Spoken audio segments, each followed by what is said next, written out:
even though Ric Flair went through a lot of hell, he put his body through a lot of punishment, a lot of pain, a lot of surgeries. I don't think anything prepared Ric Flair, or maybe it did, for the hellish hell that he is going through right now in a hospital bed. From his organs failing to dialysis to surgery, he needs another surgery. And now on top of all this, Ric Flair fighting the biggest battle, the biggest wars of his entire life. Forget about the cage matches. Forget about the bloodbaths. Now Ric Flair has an infection.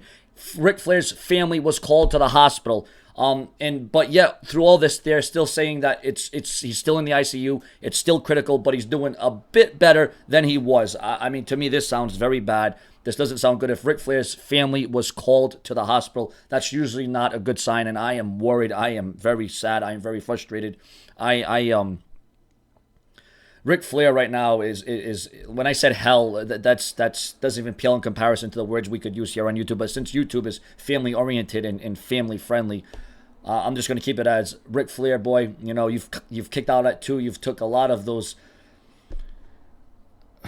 You've took a lot of bumps, you've took a lot of hits, you've took a lot of spills, but let's hope that Ric Flair can come through here. And yes, kick out at 2. Even if it's a long 2 count, kick out, Ric Flair. Stay in this fight. Show what you're about, okay?